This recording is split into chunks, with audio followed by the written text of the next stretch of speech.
we're going to be doing Ahavas Chessed here today, live on YouTube.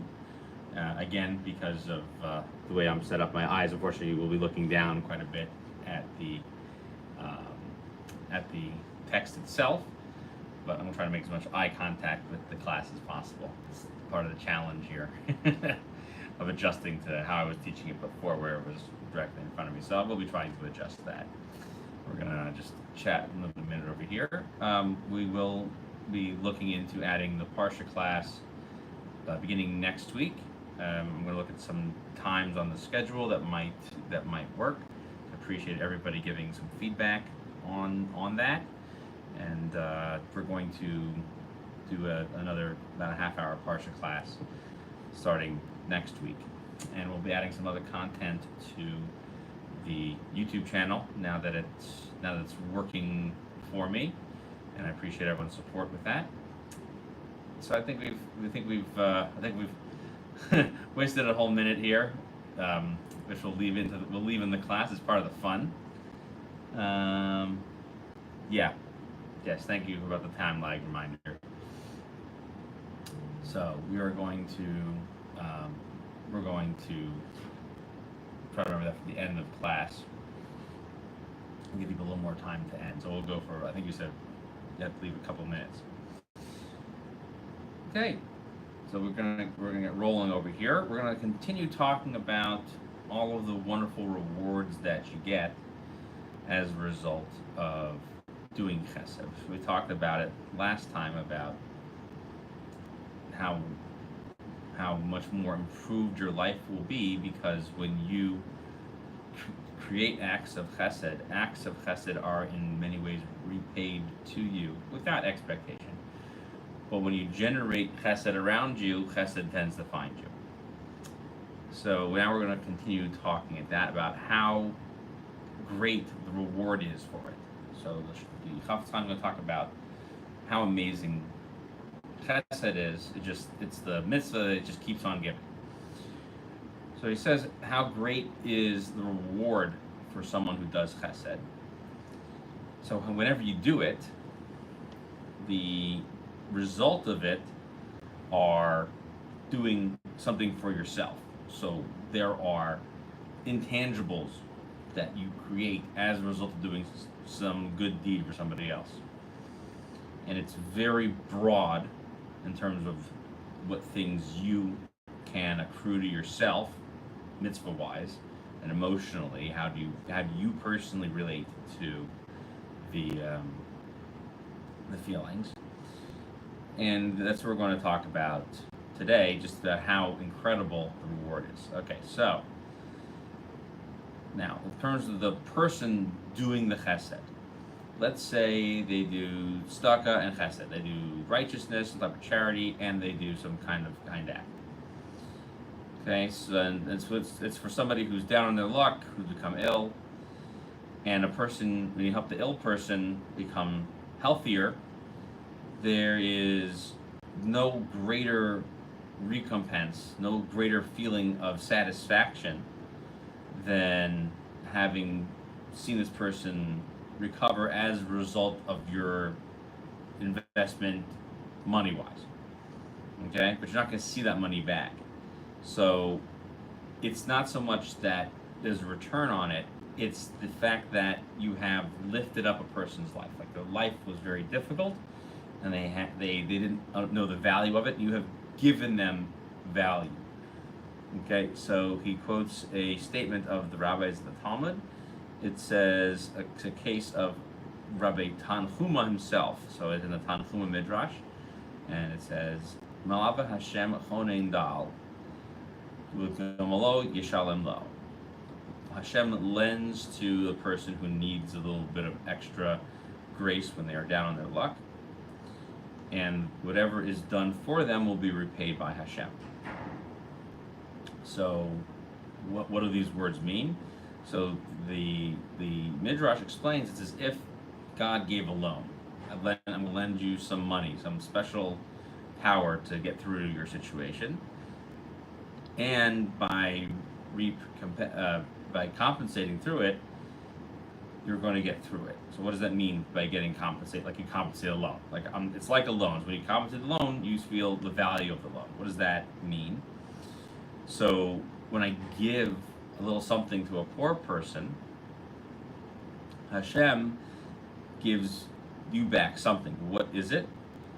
That the enlivening the person, the downtrodden person, because they were so down on their luck. They might have been close to starvation, and you've given them a little bit of hope through providing them with some sustenance. So therefore, Hashem, I'm going to give you some additional nafshias, some additional credit, spiritual credit. You're going to get these spiritual benefits, this high you're going to retain, endorphins, almost like a person who does a lot of activity. You're going to feel that sensation of, I feel so much relief, the stress is relieved. That's going to be passed on to you. And I'm going to remember the mitzvah you did for this poor person, and anytime that something might have happened to you, we're going to look more favorably upon you. Okay? Meaning that when it says you've been lent this chesed, and it'll be paid back to you, what Hashem will give to you is the enlivening feeling, the sense of having rescued someone from such a destitute feeling.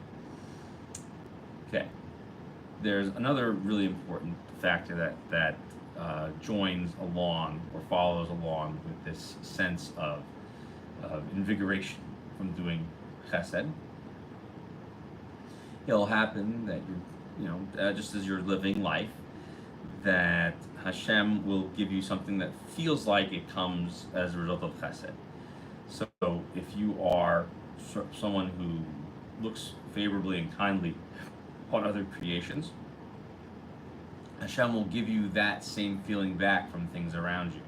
You're going to get this gracefulness that's going to surround you. Like, why are people being so nice to me? Why are they doing so much good for me? Why do they want to do this? And it's as a result of being paid back for the chesed that you've done. So that's a really important thing. When it's like if I would give a loan and get paid back, so too when I give of myself to help somebody else, I'm going to get some of those good feelings back to me from the world in general. The next thing that you're going to get out of this is that the good that's going to surround you by having done nice things for other people, so this is going to become part of the good feelings that are going to bring merits to the person who did it. So for example, someone who is in financial trouble and the lender gives him a certain amount of money, and as a result of getting the loan,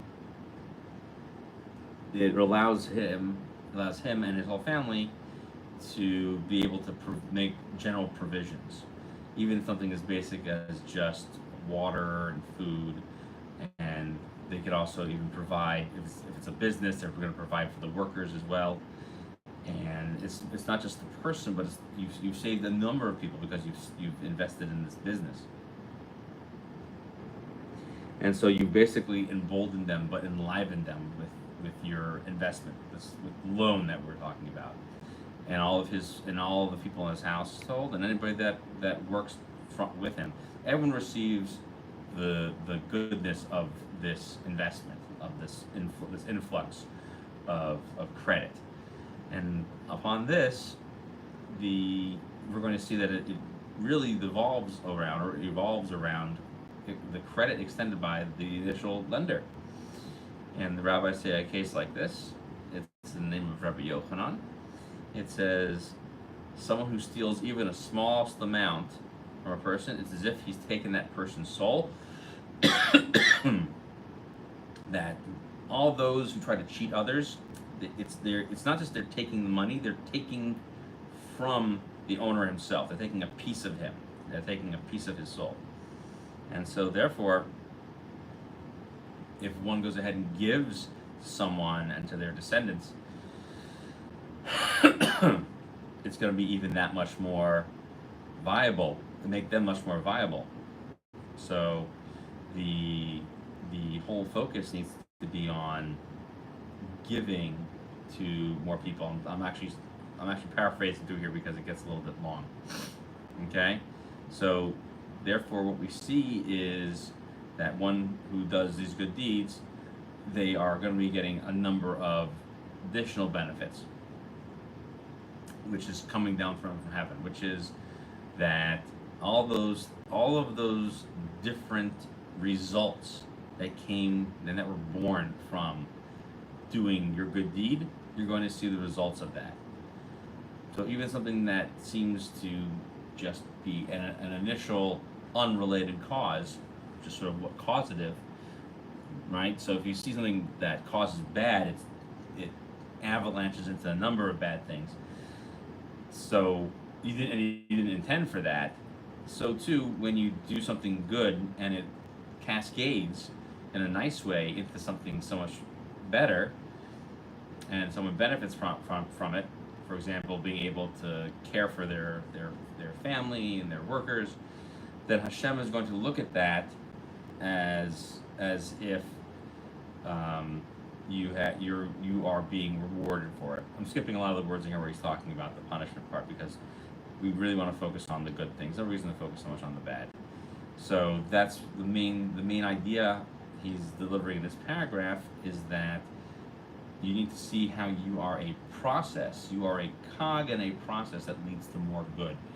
And when you see that you are part of a growth process and a growth proceeding, you should recognize that that's going to just come back to you as well. And when you consider all that, you will be more resolute in doing actions like this going forward, because just like you can cause so much bad to spiral out of bad decisions, you can cause so much good to cascade from good decisions. It's also important to think about ways in which you can you can accrue more favor before Hashem. And we say this in davening. It says Sim Shalom Tova Uvracha, right? You say at the end of the Amidah, place peace and blessing and goodness and kindness and your favorableness upon us. And we ask for that as sort of as the culmination of all prayer.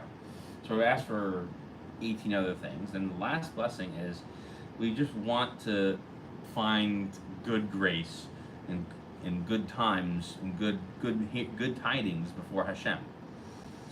And if you're not going to be looking for that, then everything you've asked for and requested before that, you ask for, people to you ask for the merit of the fathers be considered, that the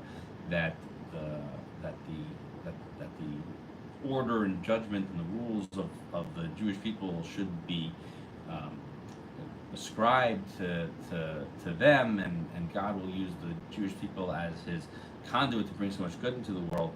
If you're not doing that yourself, what are you really asking for? If you're not doing kind deeds for other people, everything you've asked for and are asking that you do all these things, if you're not yourself looking to perform acts of chesed, why are you asking for chesed? If you don't feel like you're part of and partner of this process,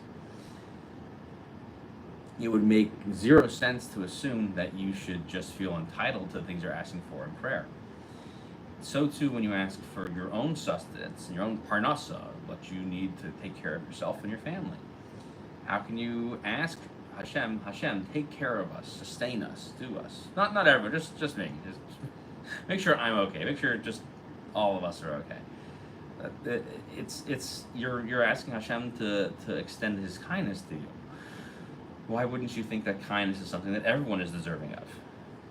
And we even say at the very beginning of the tefillah, he says, Mechalkel Chayim Chesed. Hashem sustains the whole world with kindness.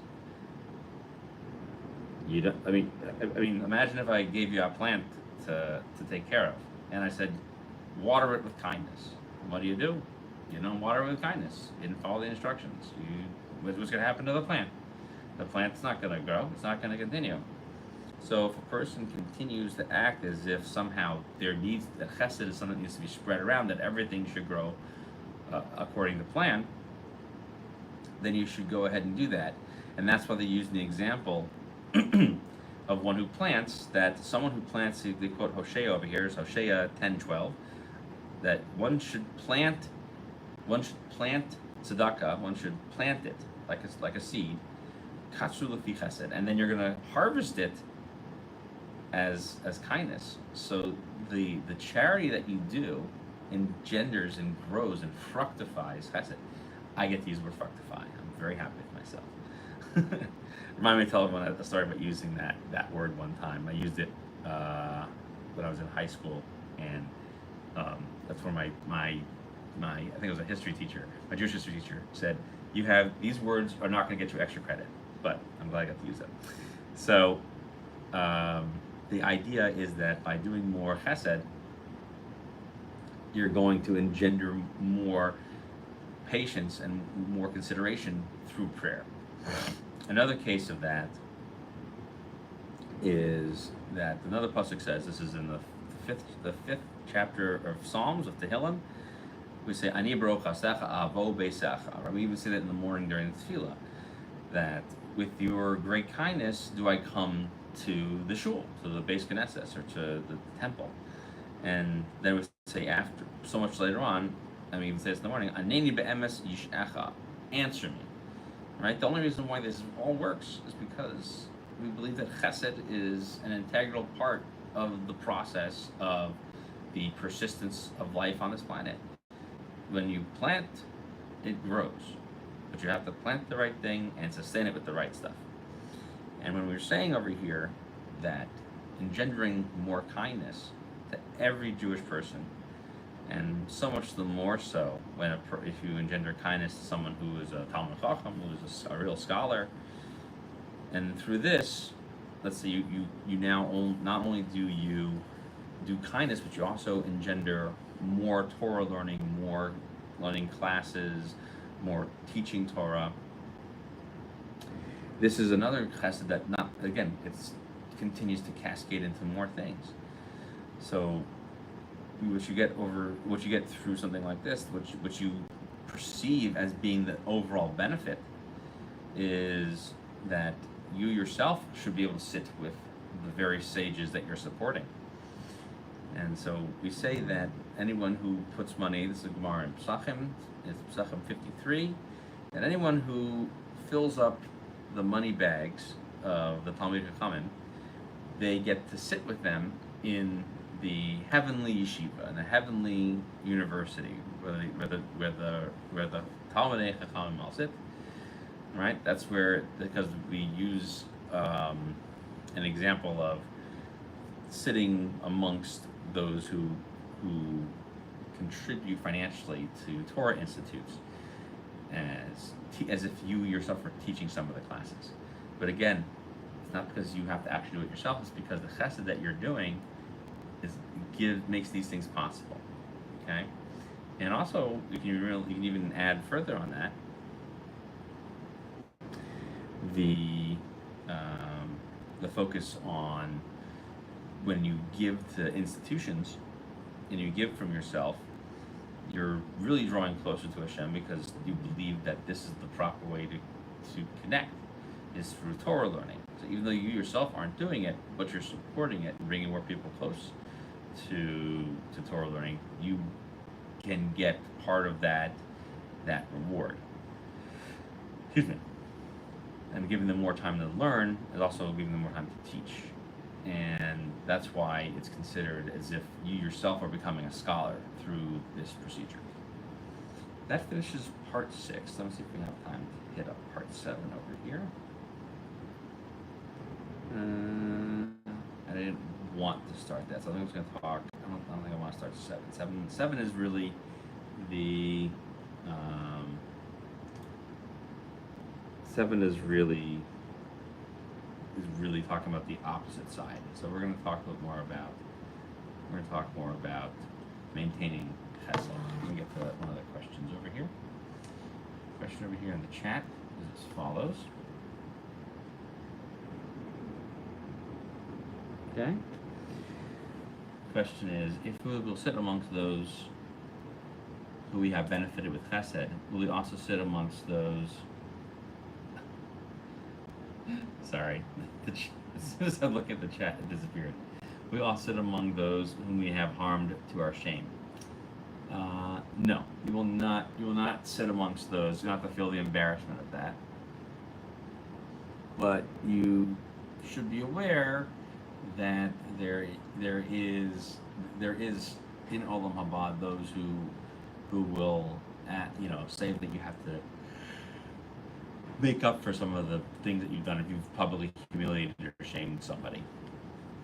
But we can talk about this greater idea of doing things for people to engender more chesed. I don't want to go into the traction yet. That deserves its own separate class. Let's focus on the positive things. It's much like the Mesilas Yesharim. The idea is to understand things function in two directions. It kind of goes it goes in a circle. Either you have to look at like a circle, or look at it as opposing forces. When you engage in the chesed, and we said this a number of times with the time, the chesed itself doesn't just benefit the one person that you're doing. It's an idea that if we create an awareness of chesed and we engender the giving of good deeds to other people, that we find that things around us become better. So when you're not sure about the way your own life is going to play out, instead of turning inward, pushing people away, and not looking for chesed, one needs to always look for chesed. We said that several weeks ago in part 1 and part 2. And by doing that, by looking for opportunities for chesed, you're going to want to find people who will want to do the chesed. Either you need the chesed or you want to do chesed for others. Sometimes you have to kind of find the people who want the chesed. I need you to do chesed for me. But oftentimes it'll be, I want to do chesed for you. But because it does flow in both directions, I do chesed for you, you do chesed for me, and it's going to cascade into greater chesed for everyone. And when you focus on the benefits of doing nice by others, not by doing right, that would be the mishpat and the tzedakah, which we said is something different. We said we don't want to engender doing the right thing. We want to do the kind thing. And when you engender the kind thing, you're just looking to help somebody. Maybe they've made dumb decisions, and maybe they owe people money, and maybe this, and maybe that, and maybe all the types of issues. And we can talk about at some future point about what should happen, what should be the considerations. The people who are chronically doing the wrong things. That'll be for next week. We need to focus on mostly the sense of duty we should feel to doing kindness. That focusing on looking for kindness is the most important thing. And we're seeing now that the kindness extends to different parts of business itself, extending loans, whether it's to family or to friends, people who are down on their luck, to those who the loan could really rescue them from other problems. And it can continue to sustain them. And we see that giving the loan isn't only just looked at as a finite act of I gave you the loan, but it's the overall butterfly effect, the cascading chesed as a result. Oh, it's so good to see you're back. What happened? Well, Yena gave me a loan, and I was able to get back together. Oh, really? He said, I should probably look to help somebody out myself. Somebody else might need my help. It could be very simple. I just give them the loan and get them on the right track. And he could get everything together. Oh, there's all the yawning. Gee whiz. Must be getting enough oxygen. So the focus being on engendering and distributing acts of kindness is the only way in which you can really see a positive result of prayer. So when you're asking for things in prayer, you also have to look at it as part of a greater picture. That there has to be an olam, a whole world of chesed. The world itself is sustained by it. So in a sense, you have to provide it in order for it to continue to grow and expand and be offered to others. So the process of chesed not only is limited to the finite act, it's not only limited to the good feelings that surround it, but it also engenders and promotes. We use engendered quite too many times. It promotes, and it it uh, it continues to pass out to other people to be moved beyond its own boundaries. The chesed goes beyond you and your actions, and it motivates others to want to do the right thing. So you see this if, philosophically speaking, you see chesed as a very core yet expansive and sort of universal value, that it has to be one that people have to take on. He doesn't call it universal that everybody should be doing it. He does limit it. He's talking about limiting it to other Jewish people because it is a mitzvah, which means it is limited to that. Kindness to the non-Jewish world is not a mitzvah in the same way, but it's done in order to engender good feelings. So we do want to make sure that we promote good feelings with the non-Jewish world as well. But specifically doing it to other Jewish people is to make sure the Jewish community itself feels this entire experience of chesed. I think now's a good time to open up for any questions.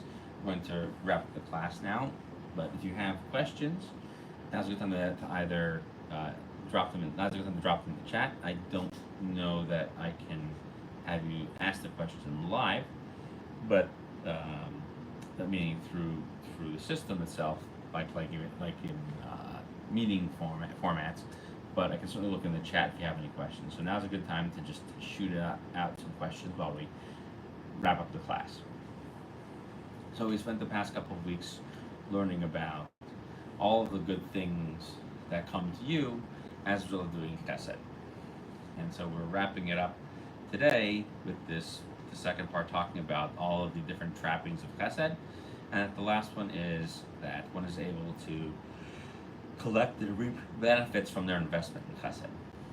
And in a way, it functions almost like a loan, is that, I give you something and I get compensated something back. So when I give you chesed, I get back something that chesed has given. And in many cases, what it's done is it's emboldened and enlivened you. So when I'm in need of such a feeling from Hashem is going to want to give me that same type of response. But you needed a little kindness today. It wasn't a day for being strictly just or being very hard or firm or something like this. But it was a day for being extremely kind and extremely giving. And so Hashem is going to look favorably upon that.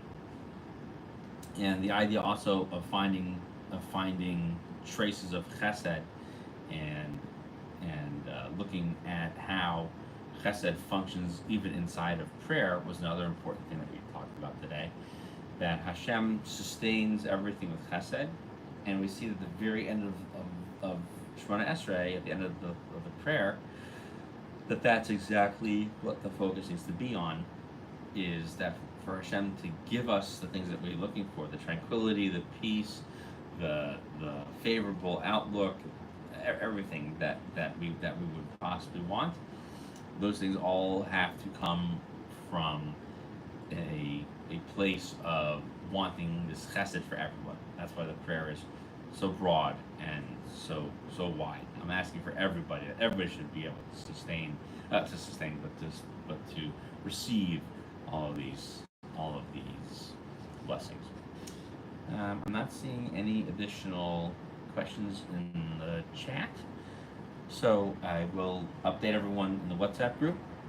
If you know somebody whom you think might just tangentially every so often be interested in attending the classes, great. Feel free to share the classes. They take about a day to format and then load. You can go ahead and look up this channel. It's at Rabbi Gedalia Walls. No silly numbers at the end. Baruch Hashem, I got rid of those silly numbers. And the channel is going to be getting more content as we go. So we'll be doing some shorts here as well, in order to be Marbit's Torah, in order to expand Torah learning. Sometimes you need short tidbits of it. But if there's no other questions, then I wish everyone has a wonderful day. And since it is a couple days before Shabbos, we'll do Erev Shabbos. So have a wonderful Erev Shabbos and a wonderful Shabbos. We'll see everyone in class next week.